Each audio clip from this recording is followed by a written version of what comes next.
tal? Bienvenidos a Las Cosas Como Son. Yo soy Daniel Sierra. El día de hoy tenemos de invitado a Gilberto Ríos Munguía. ¿Qué tal, Gilberto? Mucho gusto, Daniel, un placer. Gracias por esta invitación. Alegre de estar con ustedes en este programa.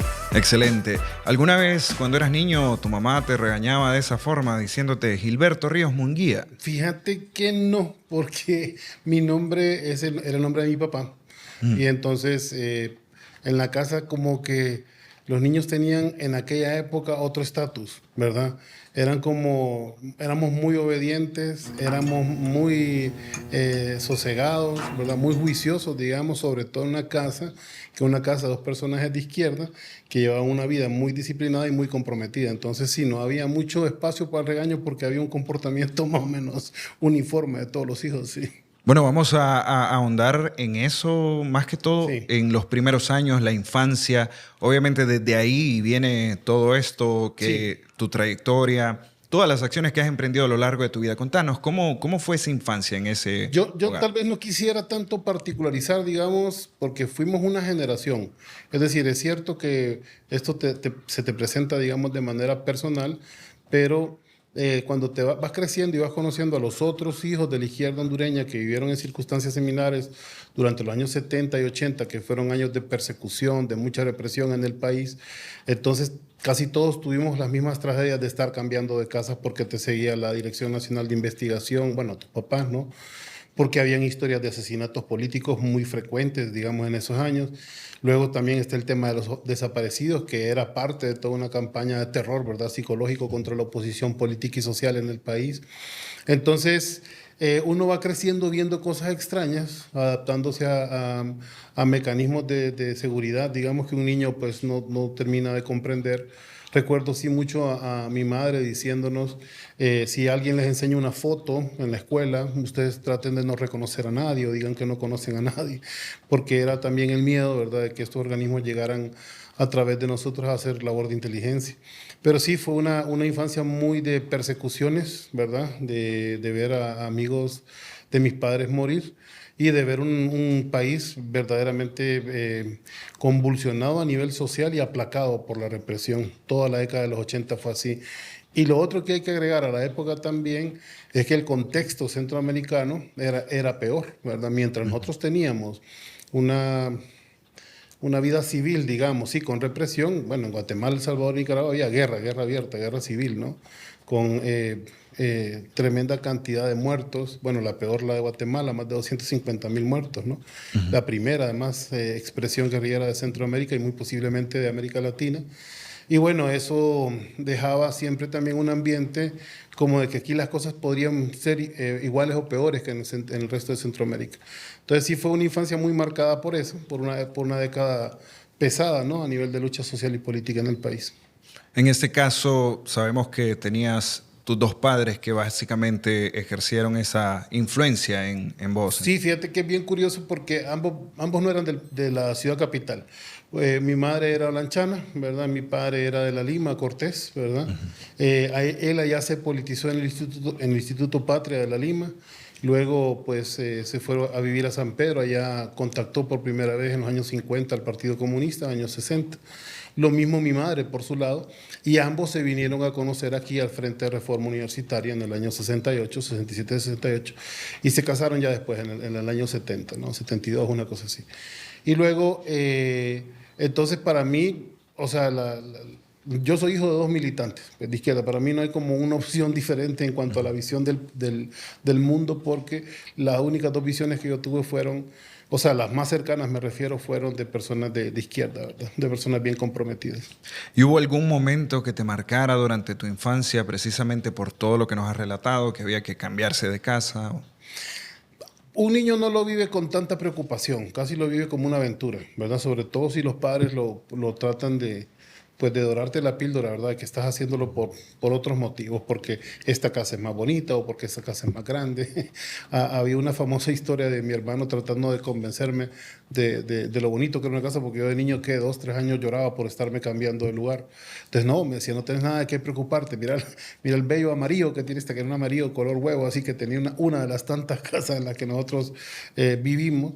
Pero sí era como normal, digamos, no había mayores preocupaciones. Lo que sí miraba Y lo que sí afectó, digamos, para siempre psicológicamente en mi vida fue el nivel de estrés en el que vivían mis papás. O sea, era un nivel de estrés porque temían, pues, por la vida de ellos y por la vida nuestra, pues, ¿verdad? Entonces, sí, muchas noches se las pasaron en vela esperando que la policía llegara a la casa, que hubiera un asalto, que hubiera una... como pasó con casas de compañeros y compañeras, pues. Además, mi padre tenía un compromiso como muy público por haber sido también de los fundadores o el principal, digamos, de la imprenta, librería y editorial Guaymuras. Entonces el tema de los libros era visto por los militares, ¿verdad? Como algo completamente subversivo, ¿verdad? Peligroso. Y entonces y por eso también había como más sensación o idea de que iban a caer en algún momento o a asesinar a mi papá o a desaparecerlo, a mi mamá también, que ya para el 85 mi papá es fundador también del CODE, del Comité para la Defensa de los Derechos Humanos en Honduras, junto con Ramón Custodio, con Enrique Flores Lanza, con el otro abogado, ahora mismo no recuerdo, Aníbal Puerto, que son 5, ahora mismo la quinta persona no lo recuerdo, pero estar vinculado, imagínate, a la producción literaria, y además a la defensa de derechos humanos en los años 80 era, ¿verdad?, una sentencia de muerte, pues, o de persecución. Vamos a hablar un poco más de eso, más a detalle, más al rato, pero en este momento quiero saber, porque nos has relatado cuestiones bastante difíciles, ¿no?, para asumir en el caso de un niño. Y obviamente fuiste creciendo con esa formación. ¿En algún momento sentiste presión como para abandonar el camino revolucionario y decir, esto No, es al demasiado? contrario, mis papás no nos quisieron vincular absolutamente nada.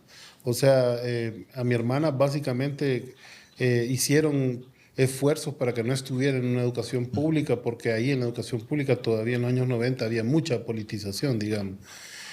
Bueno, también andaban buscando otra carrera, digamos, que fuera más óptima, digamos, para sus aptitudes. Y bueno, igual mi hermano fue el que me involucra a mí en el FRU en el año 95, mi hermano mayor, y tampoco mis papás estaban tan de acuerdo. De hecho, no lo promovieron de ninguna forma, ¿verdad? Porque les parecía que era peligroso, les parecía que era muy aventurero en esa época ya, ¿verdad? Y bueno, y finalmente padres, ¿no? No quieren que nada le pase a los hijos y todo. Y no, pero fue más bien, aunque no parezca, más bien fue un motivo de ruptura entre mis padres y yo. O sea, yo me fui de la casa como a los 21, 22 años porque yo ya tenía un compromiso político que ya trascendía mis deberes domésticos, pues, a pesar de que yo me encargaba mucho de mi casa y yo cocinaba en mi casa, yo limpiaba mi casa, yo me hacía muchos cargos de muchas cosas de la casa. Sí, hubo un momento en que yo dije, no puedo estar en esto y me fui, porque era más grande, digamos, mi compromiso, pero nunca fui apoyado, digamos, en esa época, muy joven, nunca fui apoyado por mis padres por meterme en política, fíjate. Entiendo. ¿Y cómo se dio eso? ¿Cuándo tomaste la decisión de que esto no era solamente una ideología, sino que había un compromiso, había una realidad, una forma de vida, por así decirlo? A mí me parece, no estoy seguro si a todos les pasa igual, pero cuando vos ves las desproporciones, digamos, del poder, cuando nosotros mirábamos la maquinaria del Frente Unido en la universidad armada, por ejemplo, llegar a elecciones, haciendo disparos, quitando la luz de la universidad, robándose urnas, cuando paramilitares, incluso todavía en los 90, los apoyaban para tener elecciones, o cuando mirábamos los presupuestos, ¿verdad? En el estudio, los presupuestos universitarios, de lo que nosotros teníamos acceso y de lo que realmente le llegaba a un estudiante, pues esas cosas te dan mucha más conciencia, digamos, que un momento anecdótico propiamente hablando, pues, pero sí vimos pues cómo había toda una estructura del Partido Nacional en ese momento que controlaba la universidad, bueno, desde el 82 básicamente, a nosotros nos tocó asumir esa lucha en el 95, fue un momento bastante importante para mí porque todo el proceso de cosas fueron los que marcaron, digamos, el compromiso, que ahora, bueno, ya pasa mucho tiempo, ¿no? Sí. Bueno, mencionabas también los libros, ¿no? Como una parte fundamental de tu formación como tal. ¿Cuál fue el libro que vos sentiste que te hizo sentir como, ok, este es el camino correcto? Y la anécdota te va a parecer maravilloso porque justamente estaba yo en mi cuarto como a los 14 años leyendo, no me acuerdo qué era, si era el libro de toda Mafalda. A mí me gustaba mucho la caricatura en libros, pero libros enteros de Larson, de Quino, o sea, pero grandes, ¿no? De caricatura. Y ese día, bueno, terminé un libro, recuerdo, lo puse al lado de la cama, bajé a la biblioteca de mi papá y le hice así, me tapé los ojos y le hice así. Y saqué cualquier libro para leer y saqué mi libro favorito, de Eduardo Galeano, que se llama Días y Noches de Amor y de Guerra. que básicamente es un relato de su tiempo en los años 60, 70, durante las dictaduras militares en Uruguay y en Argentina, y todas las peripecias para poder publicar un periódico, una revista, hacer una entrevista, todos los compañeros desaparecidos. Bueno, yo creo que en ese libro él relata cuando una vez llegando a la oficina de prensa de la revista que ellos publicaban en Montevideo, solo estaba la secretaria ya prácticamente. Todos los demás lo habían desaparecido. O sea, no es que habían ido, no es que estaban exiliados, los habían secuestrado, torturado, asesinado y desaparecido, ¿te imaginas? Entonces, ahí ellos dicen que toman la decisión de cerrar la revista porque básicamente ya no tienen personal. Entonces, era tan vívido aquel comparar de Eduardo Galeano en aquel libro con lo que a mí me había tocado ver en la imprenta Guaymuras, que digamos que me marcó y sigue siendo uno de mis libros de cabecera. Lo he leído como 5 veces en mi vida y toda la vida como que lo leyera por primera vez, te lo juro. Nos has hablado de tu militancia en diferentes organizaciones estudiantiles, universitarias.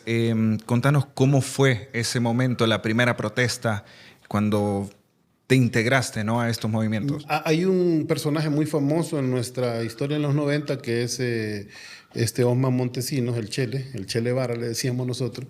Osman era dirigente estudiantil de secundaria, fue fundador también de la Coordinadora Hondureña de Estudiantes, después se llamó Coordinador Estudiantes de Secundaria. Primero se llamó Che y después Ches, pero la idea era ponerle Che, porque era bien radical de izquierda. Y ellos fueron los que organizaron la lucha por el bono estudiantil. Y la primera vez que yo fui a una manifestación, llegaron ellos como dirigentes intercolegiales a sacarnos a todo el colegio con 10 buses afuera para que fuéramos ahí al Ministerio de Educación a protestar por el bono estudiantil, que por cierto se consiguió. Pero además tengo una anécdota muy bonita en esa primera marcha, fíjate, tenía 14 años como estudiante, que fue que yo me fui colando ahí a la altura donde está el SANA. Me fui colando en la movilización, no sé ni qué colegio, era otro uniforme, no sé. Y iba viendo estudiantes, imagínate a los 14 años, estudiantes de otros colegios gritando y saltando. Eso es muy poco se da, digamos, en la vida. Y cuando voy irrumpiendo, digamos, en la multitud, está un personaje, ¿verdad?, contando que vivan los estudiantes, y era Jerónimo. Y ahí conocí, o sea, me imagino que lo debe haber visto en la imprenta, allá en la Guaymuras de niño alguna vez. Pero ahí lo vi por primera vez, como quien dice, en acción, amenizando una movilización. Y entonces fue para mí doblemente como importante, digamos, aquella marcha, porque, bueno, era mi primera marcha a los 14, 15 años de secundaria y porque había conocido a Jerónimo también. Bueno, en ese contexto de la lucha estudiantil, de las movilizaciones, surge también más adelante en tu vida la organización Los Necios, esta Sí. organización que es de formación política. ¿Cómo surge y qué necesidades identificaste que habían como para tomar esa decisión? Bueno, la primera es que cuando salimos de la lucha estudiantil, o sea, yo en el 95 que entro a pelear en la universidad no era estudiante universitario, era estudiante secundario, tenía 15 años, estaba en cuarto curso y apoyaba mucho la lucha estudiantil. Entonces, pero 96, 97 en el espectro nacional están marcados por el surgimiento de la UD. Entonces la UD era la referencia en aquel momento del partido de izquierda o de movimientos de izquierda, ¿no? Bueno, había surgido de un proceso además de lucha, de Contadora 1, de Esquipulas 1 y 2, o sea, de todos los procesos de pacificación y negociación en Centroamérica. Entonces, estas organizaciones de izquierda deciden formar la UD, pero la UD nace con demasiadas contradicciones desde un principio.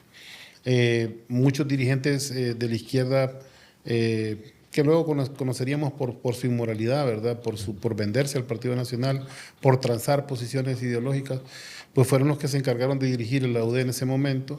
Yo fui por primera vez a mesa con 18 años con la UD en 1997, pero al encontrar ese vacío que la UD tenía internamente y esa manipulación de ciertos dirigentes, pues decidimos no ingresar, digamos, con aquellos que veníamos de la lucha del FRU del 95-97 y quisimos crear un colectivo de reflexión, ¿verdad?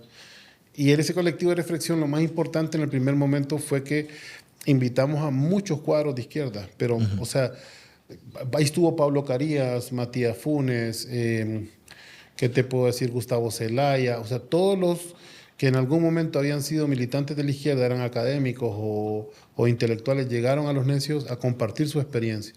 de cómo había sido la lucha en los 60, los 70, los 80, y de cómo ellos, sus visiones ideológicas habían ido, en algunos casos evolucionando, en otros, ¿verdad?, se había mantenido con más ortodoxia.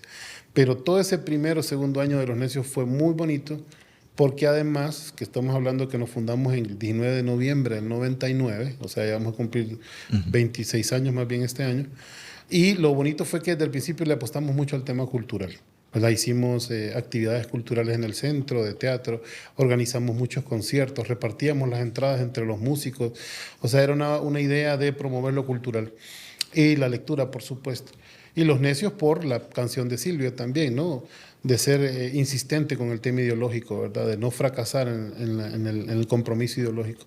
Entonces, ahora pues ya tienen más de 2 décadas la iniciativa y evidentemente nos hemos ido formando en diferentes momentos que marcaron nuestra vida.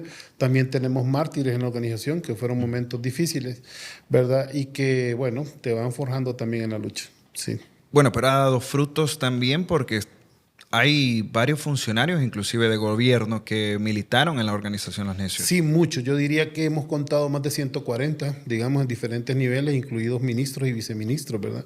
Que fueron militantes de nuestra organización en determinado momento y que en algún momento se fueron a estudiar o se casaron, digamos, y no es que perdían la simpatía, pero el tiempo, digamos, no es lo mismo y mantuvimos siempre una relación y la lucha nos volvió a unir, ¿verdad? El golpe nos volvió a unir, la creación del partido, etcétera. Y ahí, bueno, la conciencia se forja de diferentes maneras, preferiblemente de manera colectiva, ¿verdad? Es lo ideal, pero también hay personas que mantienen cierta disciplina y contacto y cercanía y, bueno, van desarrollando su criterio suficiente.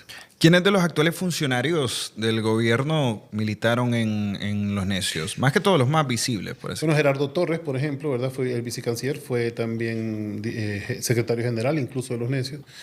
Bueno, mi hermana Mariana Ríos, la directora del Azar, también en su momento, antes de ir a estudiar a Guatemala su maestría y a Costa Rica también, ella estuvo en Los Necios, fue casi de las fundadoras, pero estuvo ahí en un primer momento. Y de ahí, a ver, de los otros conocidos que pasaron por ahí, bueno, el propio Daniel Esponda, ¿verdad?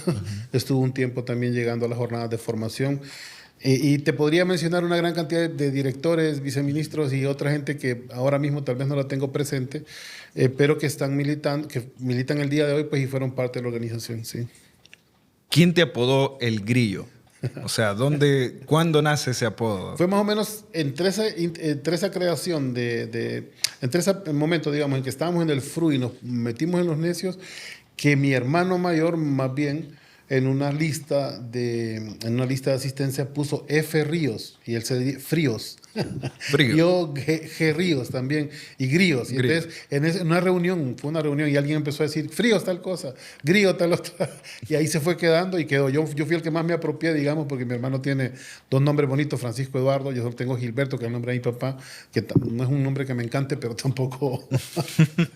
Pero el otro tema precisamente era que como mi papá había sido un militante de izquierda toda la vida, cuando yo llegaba a un espacio de izquierda y yo decía, me llamo Gilberto Ríos, igual que Gilberto Ríos, padre, entonces era sumarme los enemigos de mi papá, sus simpatías y sus no simpatías, ¿no? O sus antipatías, pues, y que las tenía, porque él tenía un carácter muy especial, digamos que era menos político que yo.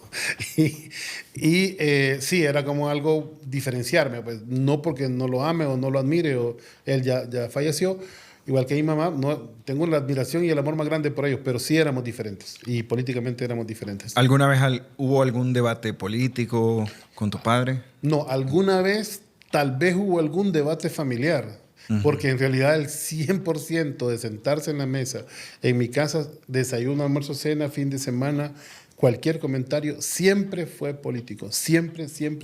Incluso ver televisión con mi papá o ver una película con mi papá era bueno, para nosotros nos acostumbramos, pero algo problemático, porque mira, el mensaje ideológico, mira, la producción tal, mira, la mentira, de no sé qué. Entonces era sentarse con el crítico, pues, y desarrollar ese pensamiento junto con él, sí. Bueno, aquí hay algo muy importante que también me gustaría discutir en cuanto a este tema de las películas, los contenidos. Durante tu infancia, adolescencia, ¿cómo fue ese proceso de transmitir el mensaje a otras personas? Porque sabemos que, bueno, hoy en día hay un cerco mediático, pero de alguna forma ese cerco mediático se ha roto a través de las redes sociales. Hay muchísima gente que está haciendo contenidos para informar, entrevistas, etcétera.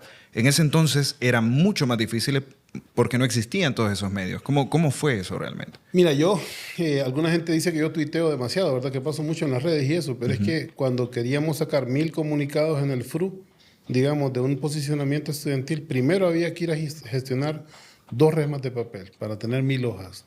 Luego había que ir a picar el stencil para meterlo en el mimeógrafo. Luego el mimeógrafo era manual, ¿verdad? Y tenías que hacer 1000 veces este movimiento. Había un proceso. Para sacar 1000 comunicados, que luego eran doblados, algunas veces eran trifolios, y tenías que ir ahí al pasillo que está enfrente de la universidad a repartir. Entonces, mira, de eso a enviar un WhatsApp, ya te imaginas, ¿verdad? La alegría que significa. Sí. Pues. Y lo otro, recuerdo muy bien, porque mi espalda, yo creo que al día de hoy me lo reclama, es subir un televisor, un Sony Trinitron de esos gigantescos, así que tienen una espalda gigante, para ir a dar un cineforo con 20 personas y poner un VHS de una película en aquel momento Los Zapatistas o de algo que era, digamos, actual. Porque sí, el alzamiento zapatista del 1 de enero del 94 también impactó mucho a mi generación, ¿verdad? Y fue la que generó también en Honduras las primeras movilizaciones indígenas del COPIN, 94-95. Entonces, eso le dio bastante identidad a nuestra lucha en un primer momento. Tanto que la bandera de los necios es la estrella roja, que es la estrella del socialismo, dentro de una bandera negra, que es la noche neoliberal. Es la estrella roja dentro de la noche neoliberal, que es la bandera zapatista también. Y muchos otros movimientos de la época también la adoptaron, ¿verdad? Bueno, desde ese entonces los medios de comunicación han venido jugando un papel importantísimo. Sí. ¿Cómo ves el papel de los medios hoy en día? ¿Qué opinas? Mira, hay un poema, creo, de Bertolt Brecht que le dice a Hitler que él podrá tener los tanques, pero los tanques deben de llevar adentro seres humanos. Y que él puede tener los aviones, pero que los pilotos también son seres humanos. Entonces, los medios de comunicación son eso, son medios, ¿verdad? Y actúan por la voluntad, en este caso, de una élite, los medios corporativos, ¿verdad?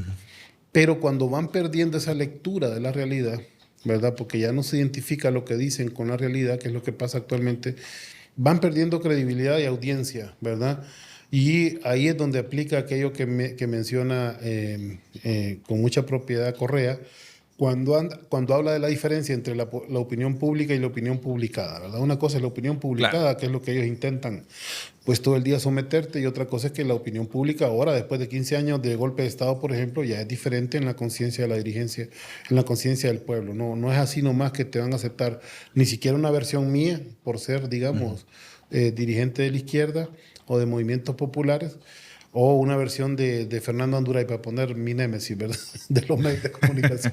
Entonces, no lo aceptan a la primera. La gente pone filtros, ¿va? Porque dicen, este es de izquierda radical, o este es raro porque usa una boina, y es Fernando que habla de Dios, pero es cachureco. Entonces, son cosas que la gente no asimila, entonces las analiza más.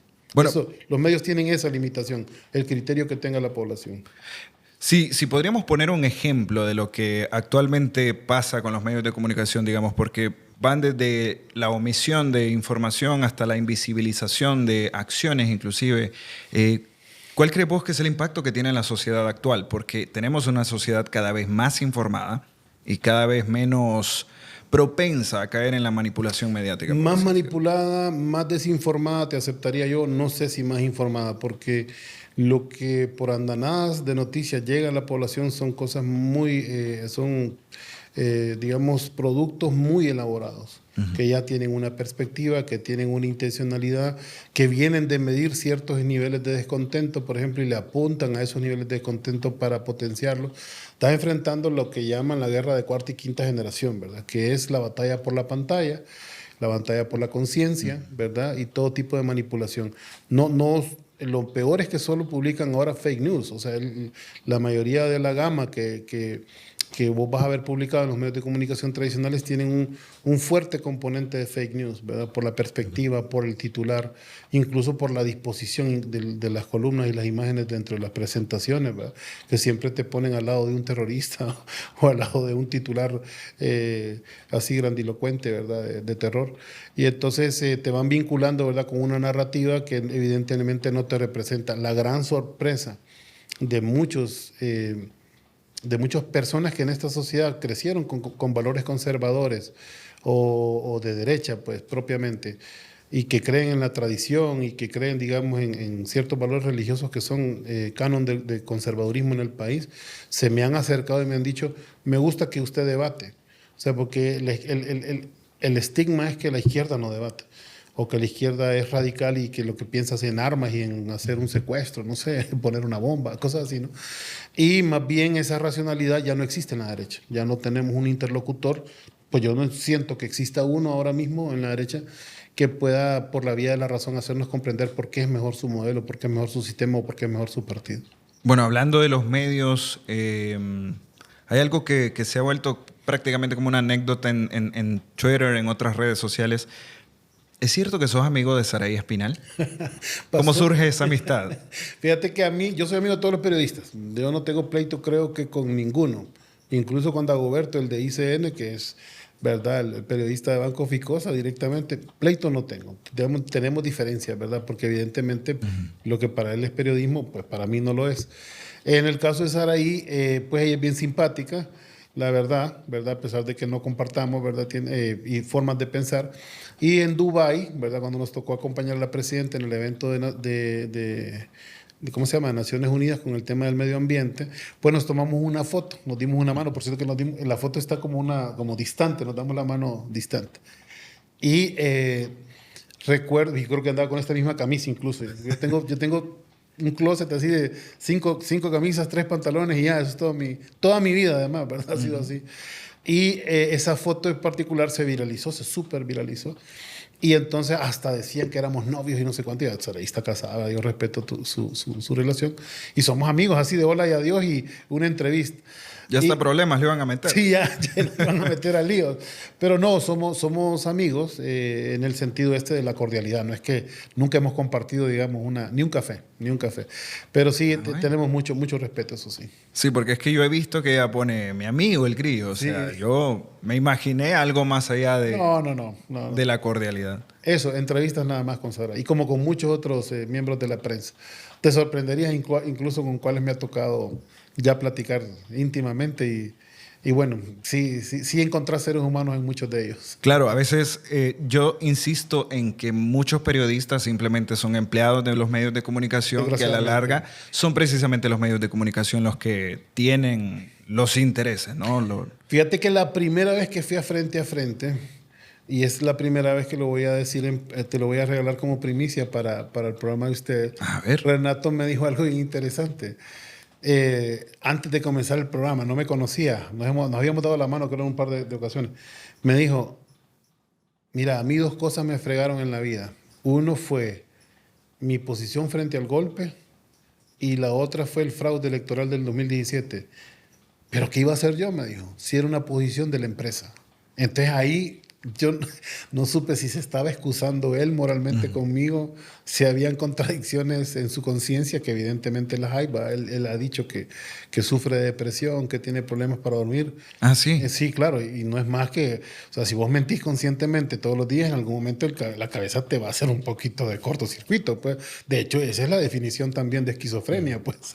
Cuando vos creas una realidad ficticia y tenés cierta idea de dónde está la realidad y luego te vas separando de ella. Eso es la esquizofrenia como concepto, ¿no? Como disociar, ¿no? Disociar, exactamente, sí. De vivir una realidad que no es la real y que además es paralela a lo que está ocurriendo. Entonces, sí, él mismo lo ha admitido y yo siento muchas veces, como le dice Luke al papá, siento el conflicto en usted, le dice, ¿verdad? I feel the conflict.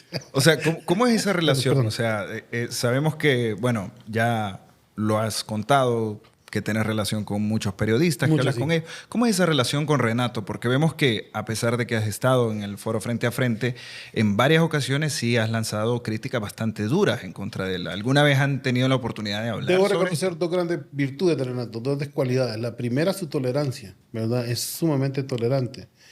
Muy difícil que él se exalte, digamos. Creo que tengo más posibilidad yo de hacerlo, lo he demostrado. Y lo otro es que no puedo dejar de mencionarlo, es hasta paternal conmigo. O sea, cuando habla, realmente es como que le está hablando a un hijo de él. Pues la verdad, sí, yo así lo siento. Él es muy cariñoso, él es muy fraterno. Incluso cuando me escribe un mensaje, cuando estamos en contradicción, trata como casi de conciliar, como de llamarme la atención, pero como casi como que lo hiciera un padre. Lo digo honestamente porque evidentemente no compartimos con él visiones, Claro. pero es cierto que él es bien fraterno, es cierto, ¿verdad? ¿Cuáles crees que han sido los fracasos de los medios actualmente? Porque vemos que las sociedades inclusive se están mudando a las redes sociales. Y a veces esto puede ser un arma de doble filo porque también se presta mucho para la desinformación. Sí, no, y ellos tienen ya cooptadas también las redes sociales. De hecho, los medios de comunicación más importantes del país son los que más cobertura también tienen o clientes o consumidores tienen en sus propias redes sociales. El fracaso de este modelo de medios es que se basa en el modelo de mercado, pues no tiene valores. O sea, no tiene valores humanos, tiene valores del mercado. No representa una búsqueda por la verdad, ni tampoco algo para hacerte crecer culturalmente. Es básicamente entretenimiento para vender. Entonces, ese canon bota cualquier tipo de formato, o hasta el formato noticias, o hasta el formato informativo, pues porque lo subsume al interés privado. Bueno. ¿Cómo deben enfrentar estos retos las organizaciones sociales para comunicar la situación, la realidad, sin ese sesgo, ¿no?, que viene de los medios de comunicación? Mira, yo voy a ser muy autocrítico aquí, porque pasó también en Argentina con la famosa ley de medios. Yo me imagino que conociste esa experiencia. Se partió el espacio radioeléctrico en tres partes: una parte privada, una parte pública y otra parte para organizaciones y movimientos sociales, con extraordinarios resultados en algunos casos, ¿verdad? Pero muy aislados. La norma es que los movimientos sociales no tienen suficientes cuadros formados políticamente ni tampoco técnicamente para que puedan hacer comunicación alternativa. Esa es la norma. Quien lo logra es la excepción. Entonces, aún en Argentina, pues donde se dio esa oportunidad, no lograban, digamos, que todos esos espacios públicos fueran aprovechados. Y en el caso de nuestras organizaciones populares, también hay que reconocer que después del triunfo del Partido Libertario de Fundación, pues la mitad de nuestros dirigentes ahora son funcionarios también. Entonces hay una cierta desmovilización. Y vos decís, bueno, todo se está resolviendo desde el Estado. No es cierto, ¿verdad? No es cierto. Hay muchas cosas que vos necesitas: presión social, movilización popular, para que la estructura anquilosada del Estado pueda reaccionar de manera positiva frente a las demandas del pueblo. Bueno, hemos hablado de tu trayectoria, de cuando comenzaste en las marchas, inclusive las movilizaciones, hablamos de los medios de comunicación y su influencia en la sociedad. Vamos a entrar un poco de lleno en el partido Libertad y Refundación. Una vez que se funda el partido, es una alternativa. Hay una gran cantidad de organizaciones de todos los sectores que están ahí, que fueron parte de ese proceso de fundación. Y me llama mucho la atención ese tema de los procesos de cambio. ¿Qué se necesita hacer? ¿Qué más se necesita hacer? Hay muchísima gente que cree que todavía no se trata solamente de colocar personajes en el gobierno, sino de el sistema, porque es el sistema el que se señala de ser el causante de todos los problemas. Mira, es correcto. Para empezar, yo te voy a decir una cosa que noté desde el primer año de gobierno. Yo no estuve el primer año de gobierno, por cierto, no era parte del gobierno. Pero me fijé que la gente demandaba cambios rápidos, como si se hubiera tratado de una revolución armada, como si la correlación de fuerzas, una vez habiendo ganado las elecciones, era absolutamente favorable frente a la oligarquía. Ese pensamiento es el que yo creo que más daño nos hizo, porque empezó a decir: ¿y ese montón de mapaches que tienen adentro? ¿Y por qué no arreglan tal cosa? Si el Estado, como lo dijo la presidenta en determinado momento, si los infiltrados éramos nosotros, pues, porque éramos los que veníamos llegando, ¿no? Y cuando empezamos a medir fuerzas con los capitales y con todos los poderes de la oligarquía, los que no pagan en impuestos, los bancos, todo, somos infinitamente menor que los poderes fácticos. Como Estado de Honduras, ¿va? Porque el neoliberalismo lo redujo tanto, lo hizo tan inoperante e insuficiente, lo subsumió al interés oligárquico también, ¿verdad? Todas las acciones del Estado tienen una naturaleza de beneficiar el interés oligárquico. Entonces, cambiar eso es mucho más lento. Ahora, fíjate cómo es de relativo, el tiempo es relativo, ¿verdad? Cuando vos ves los procesos de Nicaragua, o de Venezuela o de Cuba en sus primeros años, yo los conocí de cerca, digamos. Ves el de Bolivia o el de Argentina, vos te das cuenta que hasta en algunas cosas ellos fueron más lentos que nosotros. Te lo puedo decir con toda propiedad. Cometieron más errores incluso en algunas cosas que nosotros. Entonces no es cierto que el proceso hondureño sea más lento o más rápido que todos, no, pero sí tiene su propio ritmo. Y en algunas cosas ha logrado más conquistas, tal vez por el contexto también es diferente, que lo que logró la primera ola de la izquierda latinoamericana hace 25 años, digamos. Bueno, cada proceso se adapta a cada país también, o sea, A cada según las realidad, necesidades de cada sociedad. ¿En algún momento sentiste que el proyecto del Partido Libre se estaba desviando? ¿O No, porque es que para nosotros, digamos que teníamos un estudio de la sociedad y que sabíamos cómo funcionan los cambios sociales, y nosotros éramos miembros de partidos de cuadros, ¿verdad? De partidos que estudian la realidad permanentemente, que activan en organizaciones sociales, que generan propaganda, pensamiento. Y luego Libre es un partido de masas, ¿verdad? Que surge a partir de un frente amplio, que es el Frente Nacional de Resistencia Popular. Entonces, ahí la diversidad es inmensa.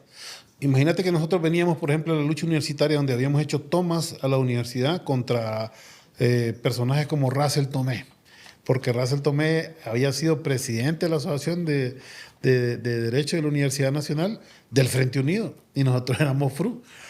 Yo voy a excusarlo, no voy a decir que es que venía de la izquierda ni nada, aunque tiene familia muy progresista, pero la verdad es que en el 90, 95, 96, había tan poca actividad del FRU que muchos liberales, progresistas, se tuvieron que meter en derecho en corrientes del Frente Unido. Caso de Jorge Aldana, caso de Félix Savio, por ejemplo, en ese momento, que eran liberales progresistas, pero que como había limitada participación, fueron al Frente Unido. Pero de tener esa experiencia, de confrontarte directamente, en mi caso, digamos, con Russell Tomé en ese momento como dirigente del Frente Unido de Derecho, y luego verlo en el Stivis el día siguiente después del golpe, creando la coordinación de la resistencia, fue lo que te da la pauta de la madurez política. Porque yo en cuanto lo vi dije, yo lo prefiero 1000 veces aquí con la resistencia, ¿verdad?, que en el Partido Liberal golpista o tratando de hacer gobierno. Entonces ahí nos estrechamos la mano y desde aquel entonces nunca más volvimos a tener, yo creo que ni lo comentamos, es el tema de que en algún momento estuvimos en lugares opuestos. Entonces la tolerancia te lo da la práctica, ¿verdad? Y la propia lucha y la historia te va dictando pauta también. te definirías como comunista? Sí, bueno, aquí ese término es problemático porque Sí. en Honduras el Partido Comunista tuvo su primera división en 1966, ¿verdad? Que los prochinos y los prosoviéticos. Luego mis padres no quisieron militar nunca en ninguna de ambas. Y estaban los gordos, los flacos, ¿verdad?, que eran los comunistas, los chinos, y estaban los tuidos, que eran los como pro-vietnamitas o pro-opciones nacionales, que ahí más o menos entraban mis papás. Luego ellos fueron militantes de los Lorenzo Zelaya también, junto con gente como Patricia Rodas, ¿no?, y otra gente que fue también de ese movimiento. Entonces, en Honduras decir comunista, yo me refiero a quien cree, digamos, en una sociedad que puede cambiar tan radicalmente estos valores del capitalismo en un futuro, ¿no? Y tiene otra acepción que digamos que la tradicional, pero sí soy comunista, tengo valores comunistas, creo en una sociedad donde se pueda compartir de toda la riqueza social, ¿verdad?, sobre todo. ¿Cómo es ser comunista en un partido como Libertad y Refundación, donde hay una gran cantidad de corrientes ideológicas, pensamientos, incluso gente que se orienta más al centro o centro derecha, inclusive sí. algunos? Pues la verdad que yo agradezco profundamente, porque sí siento que toda mi vida fui estigmatizado por comunista o rechazado de cierta manera de ciertos círculos sociales por comunista, pero nunca en el movimiento social y mucho menos en el Partido Libertad y Refundación significó algo negativo, nunca, más bien algo que las personas que no comparten mis valores o mis visiones lo miran con mucho respeto y admiración, ¿verdad? Siempre como se ríen, ¿verdad? Pucha, usted es comunista, porque lo miran como algo raro, ¿verdad? Diferente, pero nunca una falta de respeto, nunca, ni de las personas más conservadoras. Y las personas más conservadoras de Libre me dicen, me gusta porque usted mantiene sus principios. Entonces, yo creo que ya estamos en una época donde esos tipos de ideas, pues, son tolerables por todos los sectores. Bueno, qué interesante la verdad, porque en efecto el Partido Libre tiene una gran cantidad de gente, sí. organizaciones, porque al final los partidos políticos vienen siendo instrumentos y donde está la verdadera organización es precisamente en eso, en las organizaciones estudiantiles, sociales, las organizaciones campesinas, los sindicatos. Es correcto. Es ahí de donde viene y obviamente uno tiene que tener esa apertura, ese nivel de tolerancia para escuchar diferentes pensamientos. ¿Cómo se ha dado eso dentro del Partido Libre? ¿Cómo lo has venido observando? Bueno, se dio desde siempre, digamos, desde porque acordate que la fundación, que es lo más lindo del Libre, que Ahí, hace unos días estoy citando a Raúl Sivechi, que tampoco comparto mucho, pero tiene un pensamiento bueno cuando dice que la movilización popular disuelve las instituciones. Y me gustó mucho porque la resistencia fue eso. Fue todo el pueblo en las calles disolviendo las instituciones, ¿va? O sea, esta es una nueva institución. Esto ya no somos organizaciones aisladas, ahora somos un frente nacional, ¿va? Entonces, y solo caminar en las calles con tanta diversidad, platicar, compartir una baleada, una gaseada, una bolsa de agua, eso te compenetró de tal manera que vos decías, bueno, yo no, todos los que estamos aquí no somos ese chafa, decíamos en aquel momento. Ya esa creación de identidad colectiva, ¿verdad? Eso fue maravilloso. Entonces, los debates y la tolerancia se dieron en la calle, pues.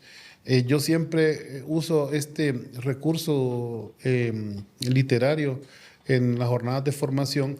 Hay un cuento de Jalil Gibran donde hay un águila debatiendo con un gorrión, ¿no? Y el águila le dice, pero ¿cómo te puedes llamar pájaro a vos mismo si tenés un pico tan pequeño? Y mira mi pico, que es un pico gigante que puede cazar, ¿no? O ¿cómo puedes llamarte pájaro si tus garras son pequeñas y mira las mías, o mis alas, ¿no? Que son extensas. Y en ese momento pasa una tortuga y le dicen, dejen de estar discutiendo. Y entonces el águila le dice, no te metas en problemas de familia. Es cuando vos tenés un tercero, digamos, que es tan diferente a uno, y en este caso los terceros eran los golpistas, pues. Nosotros con liberales nunca habíamos trabajado. El movimiento popular sí, ahí hay de todo, pues hay cachurecos liberales, gente del UD, me acuerdo, gente independiente y todo, pero ya cuando dan el golpe y hacemos el Frente Nacional, el 60-70% de la masa que se moviliza es liberal, de tradición liberal, ¿verdad? Popular. Y entonces, y la empatía es inmediata. Fíjate, ahí no hubo nunca un debate ideológico en la calle de que ustedes son mejores, nunca, sino un debate muy clasista de que aquí está el pueblo y allá está la oligarquía y se acabaron las diferencias. Todo lo demás era riqueza y crecimiento. Bueno, hablando de todo ese proceso, cuando el presidente Zelaya llega al poder, ¿cómo fue esa transición, no? Porque hubo una transición. En los primeros años de gobierno, el presidente Zelaya se creía que iba a seguir, pues, básicamente con la línea que venían siguiendo los anteriores mandatarios. ¿Cómo fue esa transición? Hay una historia ahí que tampoco nadie la conoce, otra primicia para tu programa. El 1 de mayo del año 2006, que fue el año que el presidente Zelaya ganó las elecciones, él fue con su gabinete de gobierno, Aristides Mejía, ¿verdad? Sí. Quique Flores Lanza, Patricia Rodas y otra gente, fueron a saludar la movilización del 1 de mayo.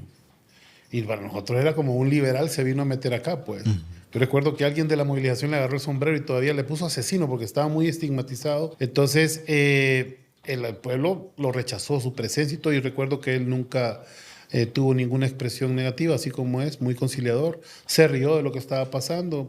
Al final nosotros estábamos muy molestos de que hubiera llegado. Te planteo esto porque nunca fue, ¿cómo se llama? Miel sobre hojuelas, ¿verdad? Ajá. Y todo armonía. No, mentira. Ya el año 2008 hicimos una toma importante en el Durazno y estábamos, recuerdo, con Carlos H. Reyes y Juan Barahona. Me acuerdo muy bien ese día, por cierto, hay un momento casi poético en el que está saliendo el sol y el sol le pega en el rostro a Carlos H. Reyes y a Juan, y Juan le dice, bueno, aquí solo estamos, no, Carlos dijo, aquí solo estamos esperando retosar con la policía.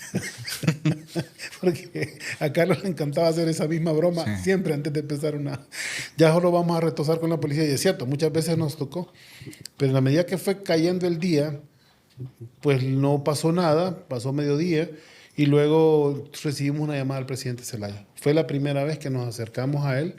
Ya después fue muy frecuente la relación. Yo siempre cuento la anécdota que en aquel tiempo, ya el 2009, 2008, yo llegaba a la casa presidencial y decía, vengo del Bloque Popular, y me abrían la puerta, ni siquiera mostraba credenciales ni nada. Y eso era inédito porque la casa presidencial siempre había sido ajena al pueblo. Ya con los acontecimientos del golpe, pues la relación fue muchísimo más cercana, muy estrecha, igual con la Pichu también, ¿verdad? Con la Pichu ya nos habíamos conocido antes.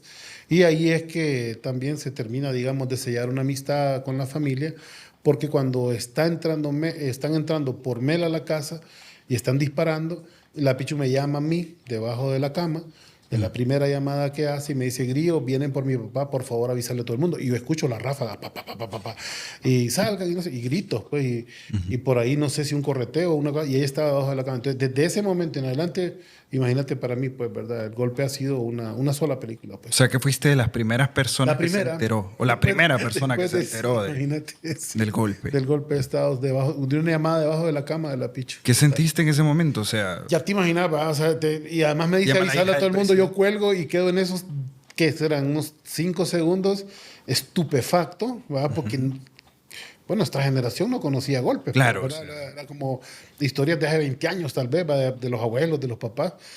Y yo me acuerdo que llamé a Carlos H. Reyes y me dijo, avísale a Radio América. Después hablé a Juan, hablé a Rafael Alegría, hablé a Regina Osorio, que ya falleció, que era la corresponsal de Telesur en aquel momento.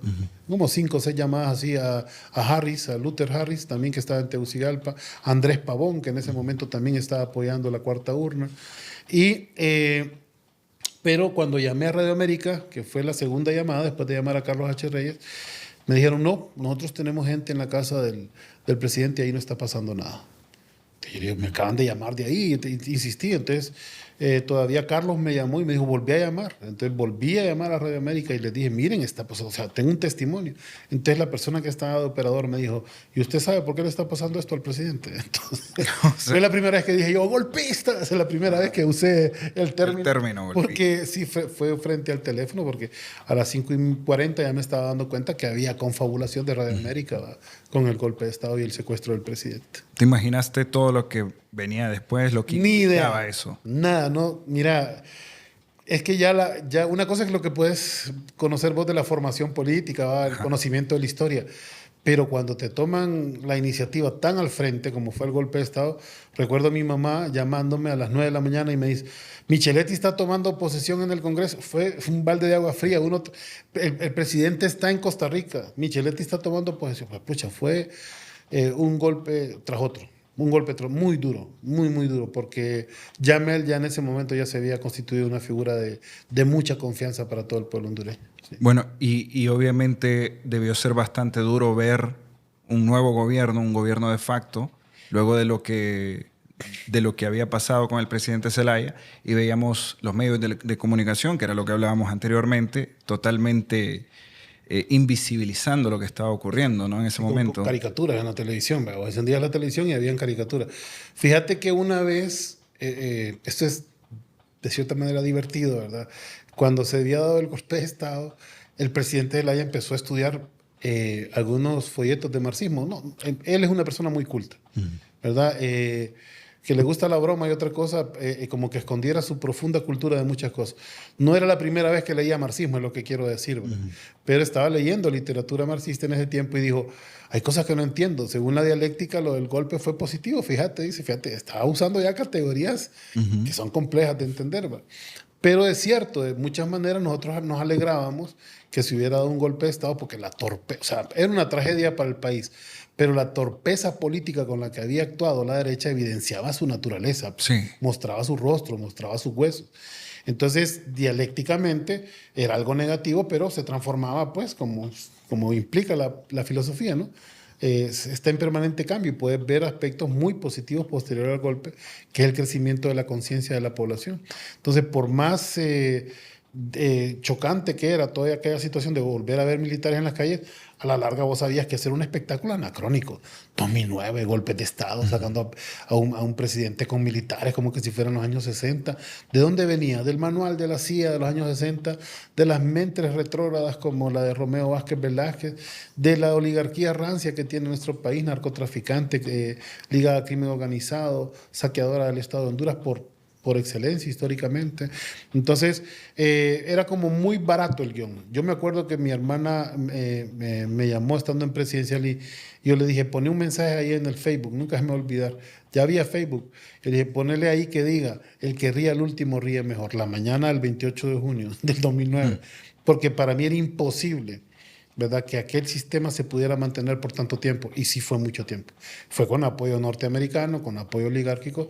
Esos 12 años, 7 meses fueron muy, muy difíciles, la verdad. Bastante duros. Y en este caso, hablando de ese proceso, hablando del golpe de Estado, el respaldo internacional, que se recibió en su momento del presidente Chávez, que en paz descanse? Bueno, de Chávez en particular, ¿verdad? Porque él fue el que pone a Nicolás Maduro, ahora presidente, directamente encargado del asunto, a mover al presidente Zelaya para que fuera a Nueva York, para que se convocara a la OEA, para que se convocara a Naciones Unidas. Fue un golpe condenado por primera vez por la OEA, por primera vez por Naciones Unidas, por primera vez por unanimidad, por, ¿cómo se llama?, por toda la Unión Africana, por ejemplo.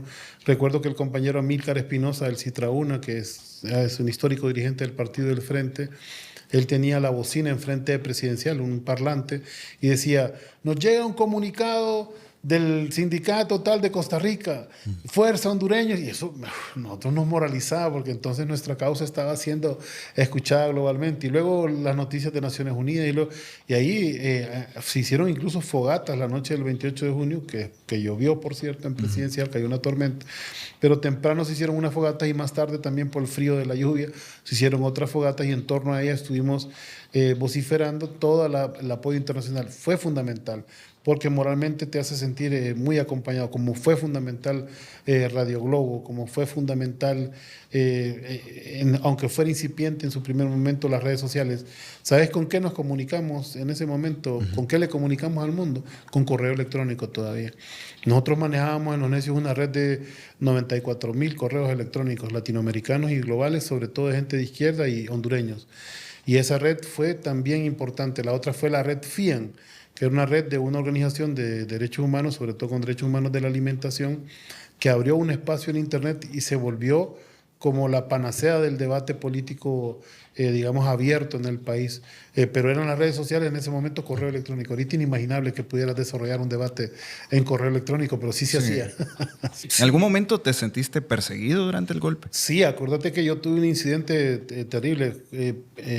Meses del golpe, mi casa, que era una casa comunitaria y vivíamos varios militantes, era un edificio en el Hato, ahí era un taller de propaganda también, o sea, pintábamos mantas, hacíamos actividades, reuniones.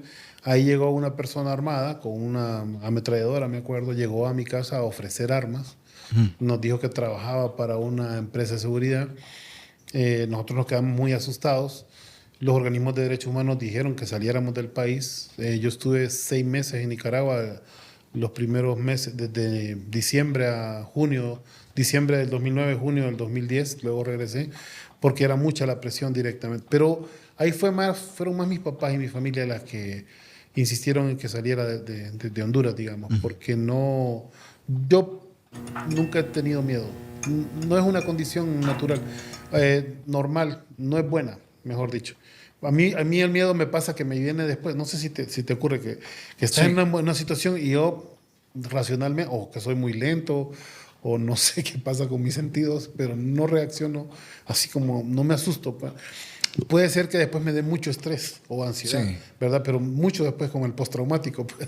Entonces a mí, durante todo a mí las armas o los disparos, yo me acuerdo gritarle a un militar, por ejemplo, que estaba con salvas ahí cerca de Presidencial, más bien por el Burger King, y que me apuntaba y me disparaba, eran salvas. Sí, algunas esquirlas caían, ¿sabes? Porque la salva despide. Bueno, Sí. o sea, ahí me di cuenta, porque yo estaba de valiente ahí. Y cuando me di cuenta que era salva más valiente, pero después me empezaron a pegar unos metales hirviendo, ¿verdad? Sí. O sea, te caen como al rojo vivo. Y entonces, bueno, ahí sí como que me controlé un poco más, pero sí recuerdo, eso, te digo, esos episodios los recuerdo sin miedo, digamos, no una reacción inmediata. Bueno, y hablando del respaldo internacional, ¿cómo fue tu relación con el presidente Chávez? ¿Tuviste cercanía con él? ¿Hablaste con Mira, él en algún momento? Sí, no solo eso, sino que te voy a contar el episodio anterior. ¿Otra exclusiva? Sí, llego a Nicaragua, sí, esta es más que exclusiva, y de ahí mi amor y mi compromiso también con la revolución sandinista. Yo llegué a Nicaragua en esas circunstancias, y cuando se enteraron que yo estaba ahí, que yo no era un gran dirigente, o sea, ahora soy más figura pública por todo lo que hago en los medios de comunicación, pero en aquel momento, digamos, poca gente me identificaba a mí. Y media hora después yo estaba siendo recibido en Casa Presidencial de Nicaragua por Daniel Ortega y por la Chayo Murillo, la compañera Chayo. O sea, para mí fue como un súper honor, ¿va? Y era preguntarnos cómo estaba la situación. Y estuvimos como 2 horas con ellos. Y luego de eso, pues yo quedé como referente internacional del Frente, porque estaba en el extranjero y era un militante y conocía la situación. Y Nicaragua era un país que, bueno, siempre ha sido epicentro político, ¿verdad? De la izquierda, más con los gobiernos sandinistas. Y ahí yo hice bastantes relaciones internacionales. Cuando yo llego ya a Palacio Miraflores para negociar el tema de la avenida del presidente Zelaya, lo del acuerdo de Cartagena y todo eso, la sorpresa es mayor, porque cuando yo voy entrando a Palacio Miraflores, bueno, primero Chávez dice, Zelaya, el Morazán de América, ¿verdad? Luego saluda a Quique Flores Lanza, que por cierto también, yo no sé, el Napoleón de Honduras le decía Napoleón, El Napoleón. porque es pequeño, ¿verdad? Y brillante. Y luego, cuando me mira a mí, yo era un nadie, ¿verdad? Y me dice, Grillo, hazme necio. Yo quiero ser de los necios. La primera vez. Y yo me quedé asustado, obviamente un hombre muy informado. O sea, ya me hasta dio ahí la mano y la un abrazo y organización. todo. Sí, hasta el nombre. Entonces quería ser de los necios. Yo quedé pendiente siempre de mandarle su militancia honorífica, pero murió al poco tiempo, a los 2 años. Y en esa ocasión sí hablamos 3 horas en presidencial, ahí en Palacio Miraflores. Y sí doy testimonio de una persona de una inteligencia, una bondad, una capacidad de análisis, bueno, un pensamiento político estratégico tan avanzado. Pero imagínate escuchar a Chávez y escuchar al presidente Zelaya hablando juntos, digamos. Pues son 2 titanes, ¿verdad? Que se comunican en un código que vos apenas captás ahí, porque es tanto lo que se dicen con cada expresión y con cada palabra. Y sí fue, digamos, de las experiencias más importantes de mi vida haber conocido al comandante Chávez y dar fe de que era así tan sencillo y tan humano como lo parece así en televisión. Vamos a aligerar un poco la conversación. Contanos, Dale. Grillo, ¿cuál es tu comida favorita? Yo cocino. ¿En serio? A mí me gusta mucho lo que yo cocino. Sí, yo cocino pastas, cocino carnes, cocino extraordinarios desayunos, eso es propaganda. Ya saben, sí, quiere desayuno, pídele al Sí, Grillo. ya, con el Grillo, sí. Ahí andan mis hijos también de testigos, ellos son víctimas de mi comida, pero se agradan. Sí, a mí me gusta cocinar mucho, me gusta estar mucho metido en la cocina. Interesante. Bueno, quiero saber también sobre este tema familiar, ¿no? O sea, en tu núcleo familiar actual, tenés 2 hijos. Tengo 2 hijos, sí, me divorcié hace 2 años, ¿verdad? Fue difícil porque fue siempre el tema político como muy presente, ¿verdad? Estábamos en gobierno después de haber pasado todos los periodos más difíciles, digamos, de la lucha con un matrimonio que al final, pues, terminó, ¿verdad? Y luego, pues yo estoy con mis hijos, el 90% del tiempo, digamos, están conmigo. Y es una situación buena, me gusta ser papá soltero, creo que es algo que disfruto permanentemente, estar siempre con ellos, en la medida de las posibilidades. Y, y bueno, en una nueva etapa de mi vida, a los 45 años también, replanteándome muchas cosas y como listo para el próximo capítulo también. Bueno, en este caso tratas de involucrar también a tus hijos, los tratas de inculcar los valores que actualmente tenés. ¿Encontraste, lo pregunto porque quiero saber si hay un contraste entre la forma en la que te criaron a vos y la forma en la que criaron? No, yo creo que en esa línea creo que soy muy respetuoso de lo que hicieron mis padres, especialmente mi papá. Mi papá me llevó a mí a todas las reuniones políticas de niño que pudo. Del movimiento social, él trabajó con grupos campesinos, nos íbamos allá a Villanueva Cortés, allá había un centro de capacitación, recuerdo, donde conocía gente como Mario Mesapa, mis 10 años, ¿no? Que tocaba las canciones, a Teofilito, que escribía Las Perras, ¿verdad? Los conocí de frente, que también había eso, que había mucho movimiento social y mucha cultura, ¿verdad? Y entonces en esa interacción no hay nadie que te induzca, o sea, nadie que te diga directamente qué es lo que tenés que hacer, sino que lo ves y lo vivís y te hermanás con la gente de las clases populares, sos parte de esas clases populares, pues, y luego la convicción, pues, te reafirma esos valores también. ¿Cómo se llaman tus hijos? Uno se llama Lenin Pavel, el mayor, ¿verdad? Por Lenin, ¿verdad? El gran revolucionario ruso. Y el otro Fidel Alejandro, por Fidel Alejandro Castro Ruz, el gran líder de la revolución cubana. Lenin y Fidel, sí. Bueno, qué interesante eso. Yo la verdad es que tengo una hija, ¿Sí? ella se llama Isabela, nada más. Isabela, sí, pero qué interesante, o sea, los nombres, o sea... Sí, también es como para que no se dispersen por la vida ahí, no andan con desviaciones ideológicas, sí. Bueno, vamos a entrar un poco ahora a hablar de temas más actuales que tienen que ver con el gobierno actual. ¿Sentís que con el gobierno de la presidenta Xiomara Castro ¿Ha avanzado el país en un mejor rumbo? Yo siento que, no se me vaya a malinterpretar, yo siento que el país dejó de retroceder, ¿verdad? Eso es lo más importante, porque llevamos una aceleración tan grande hacia el precipicio, ¿no? Si vos miras los niveles de endeudamiento, por ejemplo, que son los más emblemáticos, de concentración de la riqueza, de aumento de la pobreza en todo lo que es la narcodictadura, ya hacer contención a esa velocidad es un desafío, ¿no? Y no solo hace contención la presidenta primer año y medio, sino que también empieza a revertir ciertas, digamos, ciertas cifras macroeconómicas, ¿verdad? Pobreza, pobreza extrema, ritmos de endeudamiento, transparencia, la disminución significativa de los homicidios, de la violencia, o sea, tantas cosas que te entregaron un país tan destruido que por más esfuerzos que se puedan hacer en 3 años, es muy difícil realmente completar, digamos, la satisfacción, o sea, con lo que el pueblo estaría satisfecho, ¿no? Llegar a esa satisfacción. Pero yo creo que vamos avanzando en buen camino y quiero destacar mi enorme admiración por Xiomara, porque la presidenta siempre con su sencillez y su carácter, siempre fue correcta, siempre fue comedida, siempre fue ese personaje que vemos ahora en la presidencia, es el personaje que yo conocía en la casa, o sea, es como la misma persona. Yo digo que ella es como no hay nadie más, más sólido en su personalidad, digamos. Yo no conozco un político más sólido o con mayor entereza pues, moral y coherencia que la presidenta Xiomara, ¿verdad? Tal vez pueda compararla con una personalidad tan fuerte y tan inteligente como la de Rixi también, ¿verdad? A ese nivel. Pero yo sí te digo, le he ganado una admiración tremenda a la presidenta durante su gestión. ¿Por qué crees que en algunos sectores de la derecha hondureña existe esta percepción de que no es la presidenta Xiomara la que gobierna? Porque tiene a la par a otro titán, ¿verdad? Es que eso también es muy difícil de obviar, pues, ¿verdad? Y tampoco es un personaje del que ella de ninguna forma deba prescindir.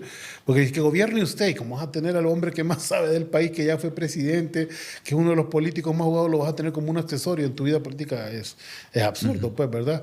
Entonces sí hay muchas cosas, muchísimas cosas, que el 80% de las cosas que también llevan el criterio del presidente Zelaya. El criterio, he dicho, ¿verdad? La decisión, ¿no? ¿Verdad? La decisión, y eso hemos sido testigos muchos, de que el presidente, yo creo que lo mejor es hacer esto, y la presidenta le dice gracias, pero vamos a hacer esto, ¿verdad? O sea, entonces sí, quien no conoce la personalidad de ella y su compromiso, puede creer que es eso que dice la derecha, ¿verdad? Como un instrumento de Mel, como un apéndice de Mel, que son groserías además, porque es el tema de que como la mira, como es mujer, ¿no? Entonces las mujeres en esta sociedad siempre son segundas y no pueden ser primeras, ¿verdad? Y yo creo que ella sí ha demostrado que sí se puede y ha dado una gran lección también a las mujeres hondureñas. ¿Qué diferencia hay entre el gobierno del expresidente Zelaya, que bueno, obviamente no terminó su periodo de gobierno, pero qué diferencias hay entre el gobierno del expresidente Zelaya y el gobierno del actual presidente? Mira, eso me lo ha dicho el presidente Zelaya personalmente, me dice, no tiene nada que ver una cosa con la otra, ¿verdad?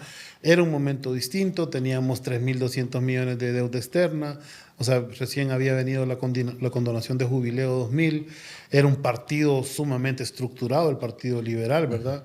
Sí viciado porque tenía sectores corruptos y todo, pero era un partido con una tradición de gobierno, ¿verdad? Y de política de más de 100 años.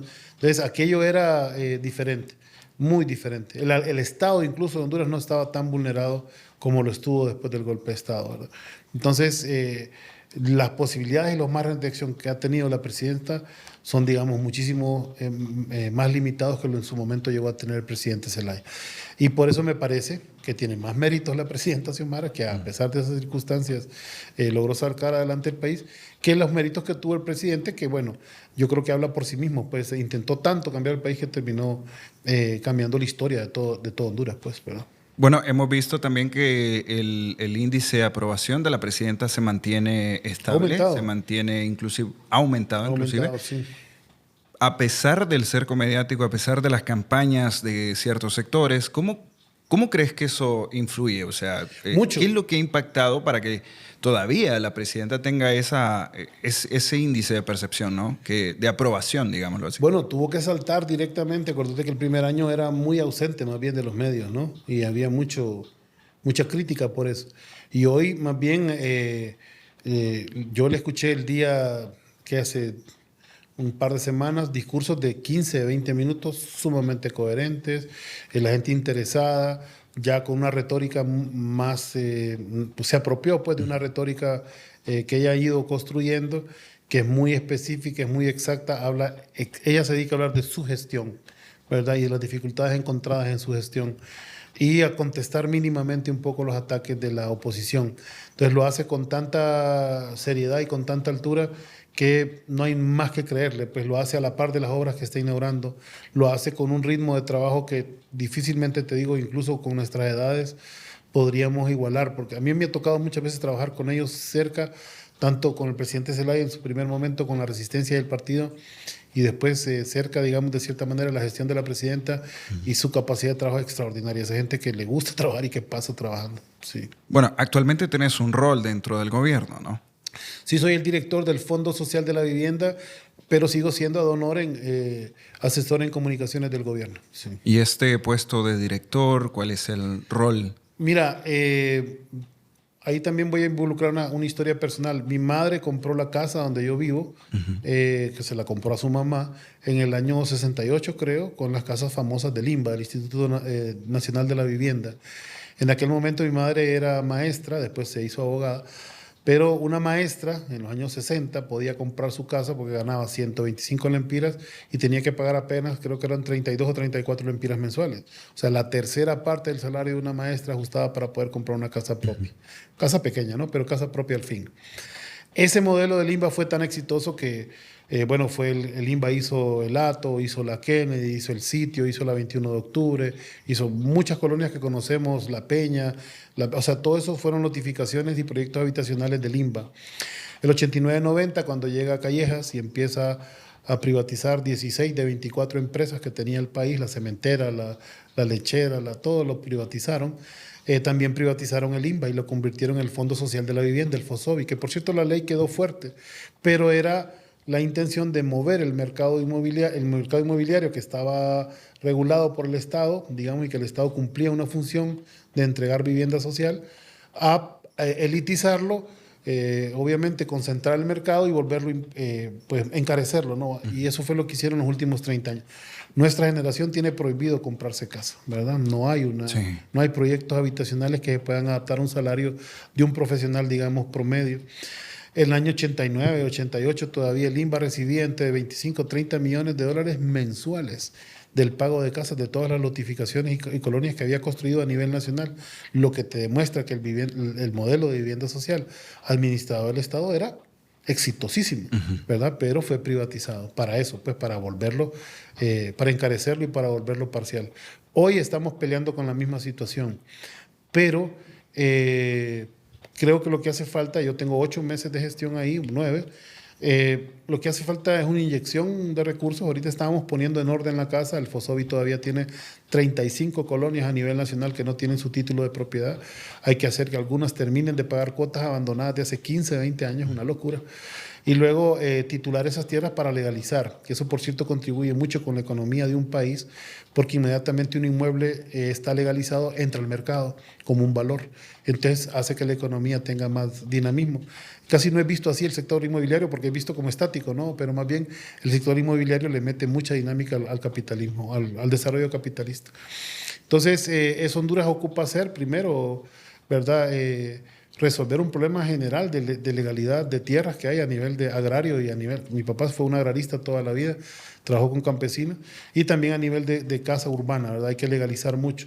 Y luego hay que emprender proyectos gigantescos. Hay un déficit de 1.4 millones de viviendas a nivel nacional, que es básicamente un 70% de vivienda cualitativa, lo que significa que no hay que... Vivienda nueva, vos ocupás 500,000 viviendas, pero mejoras de vivienda vos ocupás en 700,000. Es más, las mejoras, ¿verdad? Ampliaciones y otras cosas que se necesitan que vivienda nueva. Pero estamos trabajando ahora mismo en 2 propuestas. Unas son de propuestas de volver a la lógica del INVA y tener colonias a nivel nacional, lo que ocupa una inversión fuerte, y otra que no ocupa una inversión tan fuerte, que es de generar algo que llamaremos la ferretería del pueblo, que es tratar de traer materiales, porque la demanda principal entonces es de materiales, ¿verdad? Más que de tierra, digamos, que es donde se construyen casas nuevas, pero si tenés tierra, igual vas a necesitar materiales. Entonces, para abaratar un poco los costos, sobre todo para vivienda social y poderlos acercar un poco más a la población.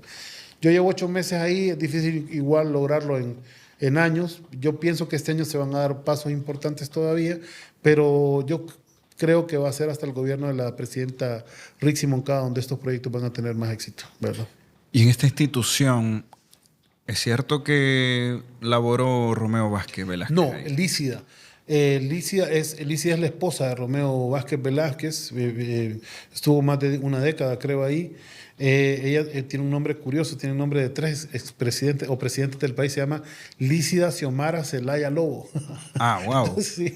Entonces, ella trabajó ahí y sí, durante su época, bueno, durante toda la época de gobiernos militares del FOSOBI y también de gobiernos nacionalistas, hay muchísimas irregularidades, actos de corrupción abiertamente, ¿verdad? Que en su momento pues van a tener que ser trasladados a la fiscalía, pero sí, te lo doy también como primicia, ¿verdad? Porque ellos se jactan de ser una familia muy honesta, pero evidentemente no lo son, ¿verdad? Bueno, qué ironía la del general Romeo, ¿no? O sea, Sí. con el nombre de su queridísima esposa. Pero bueno, hablando del tema de Fosobi, o sea, es una institución donde obviamente se movieron muchísimos intereses por esto del mercado inmobiliario. Sí, Hoy en día, básicamente lo que quiere el sistema es que uno siempre pague, que uno siempre esté y que alquilando. pague muchísimo, pero es un mercado intencionalmente encarecido. Es una especie de dique, ¿verdad? Porque si vos, o sea, es lo que hace el capitalismo con, con algunos productos de consumo masivo, digamos. Como el capitalismo por su propia naturaleza tiene una contradicción, que es que a los trabajadores no le reparte todo el capital generado por ellos, pero ese capital generado por ellos está traducido en la sociedad en productos. Entonces, como no se les reparte todo el capital, ellos no pueden comprar todos los productos que ellos mismos producen, sino que solo una parte de ellos, y lo demás se va acumulando. ¿Sí? Esa acumulación vos podés hacer que todavía esos productos sean más restringidos para encarecerlos, ¿verdad? Que es la lógica del mercado, ¿verdad? Del mercado capitalista. Entonces con la vivienda hicieron lo mismo. Pero yo te digo que en 2 años nosotros podríamos llegar a construir 300.000 viviendas en el país y tendrían un mercado, o sea, por volumen, ¿verdad? Sería algo tan estable para el Estado de Honduras que resolvería un problema social, pero a la vez acabaría con el mercado especulativo inmobiliario y por tanto ahí está el enemigo que tenés que enfrentar siempre, los bancos, el Bueno, capital financiero, siempre. ahí siempre, ¿no? Y Sí. luego vienen las campañas a través de los medios de comunicación. Es la manera en la que el sistema opera en Funciona, Honduras, sí. sí. En esta institución en la que ahora sos director, aparte de eso, me comentabas que sos asesor en materia de comunicación Sí. para el gobierno. ¿Por qué te incorporaste como director del FOSOBI en ya, pues básicamente los 2 años de gobierno? ¿Por qué no desde el inicio? ¿O estaba ya muy comprometido o tal vez ocupado con las labores como asesor? Desde el Mira, yo inicio? entré tarde al gobierno, acuérdate que yo entré al año y medio, digamos, ¿verdad?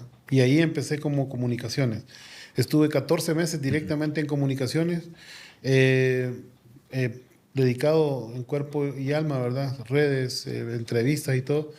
Pero en ese mismo momento que deciden a mí nombrarme en Fosobi, cae preso el director anterior, que se había metido con el tema de los contenedores de baldías, los fideicomisos, todo eso. Había firmado para cederle mucha propiedad nacional a ese interés privado y cae preso. Pero Fosobi es una institución chiquititita ya, que queda lejos, que nadie la puede ubicar, digamos, en un mapa, porque es de las 141 instituciones que tiene el Estado, pero además es descentralizada. Es una institución que cuando yo llegué tenía 25 empleados. O sea, una cosa pequeña. Pues después de haber sido el INBA, que eran 500 empleados y edificios por todas partes y propiedades, pues está reducido a eso. Ahora somos 36. Estamos resolviendo, como te digo, la deuda histórica del FOSOBI. Yo lo asumo como una tarea más. O sea, si me hubieran puesto en energía, si me hubieran puesto en salud, si me hubieran puesto en algo que no me corresponde a mí, digamos, por la línea social o con la que he venido trabajando, por mi experiencia, desde el punto de vista político sí tiene mucho sentido, porque O sea, necesitas una figura, digamos, importante del proceso, ¿verdad? Sin echarme cumbos de nada, pero sí conocida, al menos, porque es un sector que ocupa recuperar credibilidad. Entonces, pronto vamos a empezar ya un ciclo como de información de qué fue lo que pasó con el sector vivienda en el país. Héctor Estrada ha contribuido mucho, por cierto, también con eso, desde Convivienda, en el sentido del estudio de la vivienda en el país. Tiene los estudios más profundos y más complejos, digamos, de lo que pasa con la vivienda en Honduras. Él me los ha compartido, yo también los he estudiado y creo que es importante que el pueblo hondureño sepa por qué se desnaturalizó ese mercado y cuáles son las verdaderas oportunidades que puede tener en este nuevo momento de gobierno. Sí. Bueno, realmente el mercado inmobiliario es un tema que obviamente se tiene que abordar, es un tema al que a la sociedad le interesa muchísimo, particularmente a la gente joven que tiene muchos sueños de un día adquirir una vivienda, ¿no? Sí. Vamos a hablar un poco acerca del Grillo como tal, como personaje, como político, como dirigente social. Te reconocen mucho por la boina, ¿no? En las calles. O sea, sí, la verdad que yo la instituí como un personaje. Ajá. ¿Verdad? Como a los 18, 17 años empecé a sufrir un poco de sinusitis. Y entonces me clavé una boina encima y después me gustó. Después era eso, el personaje. Y después la gente me regalaba boinas. Ah. Esta me la mandaron, creo, un migrante de Estados Unidos. Yo creo que he comprado 1 o 2 boinas en toda mi vida. Porque ahí tengo una colección como de 10, ¿verdad? Que paso circulando, pero sí es un personaje. Es eso, pues. Es como... Ya la gente prácticamente lo identifica y dice, sí, le voy a regalar una boina al Grillo. Sí, ya la derecha dice el botija, dice el... Ajá, ese apodo. Sí, ¿Cómo te sentís cuando te dicen así? Porque soy gordo, ¿verdad? Y barbón, y obviamente, pero a mí lo que me da risa, yo siempre lo he comentado, es que no te dicen el Sancho Panza, digamos. Porque obviamente la referencia es más literaria. Te dicen el botija porque la gente que está en los call centers es gente de muy escasos recursos, ¿verdad? Que no tiene referencias de otro tipo y que obviamente lo que usa es la cultura popular, digamos, para atacar.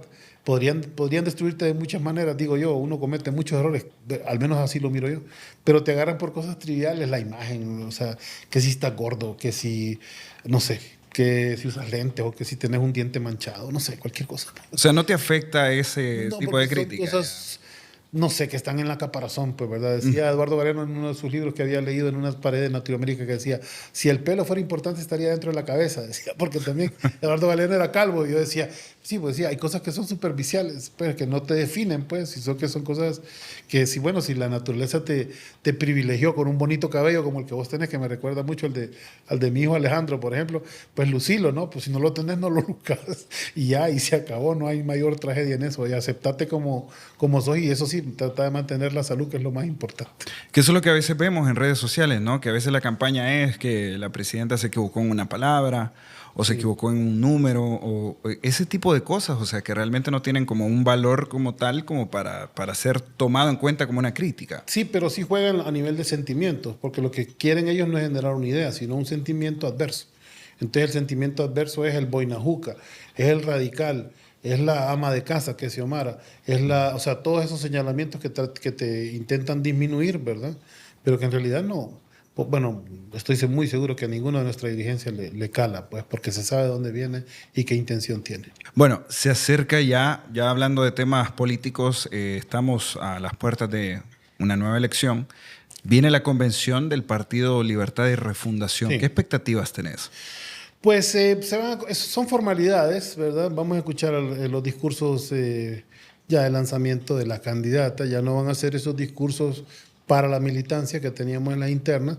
Va a ser un discurso para el país, pero aplaudiendo los méritos propios que tiene nuestra candidata Rixi Moncada. Debo decir que también se enfrenta a 2 personas sin mérito, ¿verdad? Tanto Salvador Narrala como Narria Furazabla, ¿verdad? Es la más clara representación de la turcocracia, ¿verdad? En este país, ¿verdad? Nasrallah Salum, Furazabla, ¿verdad? Versus Moncada Godoy, ¿verdad? O sea, dos apellidos del pueblo. Además, una mujer que creo que nos va a representar muy dignamente en la presidencia y que no tiene, al día de hoy, digamos, mayores probabilidades de perder esa elección. Creo que va a ser un éxito rotundo. Y creo que vamos a dar lecciones de cómo gobernar, sobre todo en este segundo periodo, porque ya no vamos a tener los lastres que desafortunadamente le tuvo que enfrentar, la presidenta Xiomara. Pero van a ser 6 meses duros de campaña, porque nos van a decir de todo y nos van a querer dividir y muy probablemente vaya a haber violencia política. Ya no es Dogul que está en la embajada, ahora es Perrin, y Perrin ya sacó un comunicado ahí malicioso diciendo que van a haber matanzas y tiroteos, y lo que quieren introducir ellos es eso. Que fue bien delicado eso, ¿no? Sumamente delicado, sumamente delicado. Eso es un mensaje político más claro imposible, ¿no? Y tiene que ver con la intención norteamericana de desestabilizar una elección que no pueden ganar, porque ninguno de sus 2 caballos es ganador, y porque el gobierno de la presidenta Rixi va a seguir siendo un gobierno de protección de los intereses nacionales. ¿Y crees que este tipo de acciones vayan escalando poco a poco? Sí, ¿Ya pasen los meses? sí, pero tenemos un pueblo que lo puede asimilar de manera distinta. Pues ya no es el pueblo de hace 15 años. Yo te digo, hace 15 años visitábamos a la base, había mucha ignorancia, había muchas visiones encontradas, contradicciones. Hoy visitamos a la base y es ella lo que nos da la lectura de la realidad, te lo dan los propios dirigentes. Pues uno se calla más bien y agrega alguna cosa, alguna visión, pero la gente está más informada y más decidida y más enfocada, digamos, en la cuestión política que nunca. Pues así que no creo que estas trivias de la embajada y estos intentos de la derecha puedan desestabilizar realmente el proceso. Bueno, Gilberto, hemos tenido una conversación bastante agradable. No me queda Gracias. más que agradecerte por habernos acompañado, por haber estado aquí con nosotros, platicando de todos estos temas importantes para el país, obviamente para que la audiencia también conozca un poco más de quién es Gilberto Ríos, su trayectoria, sus luchas, sus sueños, sus metas. Y ha sido una charla muy interesante. Los micrófonos son tuyos, las cámaras son tuyas en este caso, para que puedas darle un mensaje a la audiencia, algo que querrás decirle a la sociedad. Lo primero, felicitarlos, porque esto de crear espacios alternativos es lo más necesario e importante para escuchar otras voces, entre ellas la mía. Yo les agradezco que la hayan considerado. Yo siempre voy a estar ahí donde están las causas populares, y Libre se ha vuelto esa obsesión nuestra de que sea el partido que transforme finalmente nuestro país, de lo que lo conocimos, ¿verdad? Los que nacimos en esa Honduras neoliberal, en una Honduras socialista, donde el ser humano sea el centro y donde la cultura, el arte, el pensamiento, la ciencia también prevalezcan frente a la ignorancia y la brutalidad a la que nosotros nos sometieron los gobiernos neoliberales.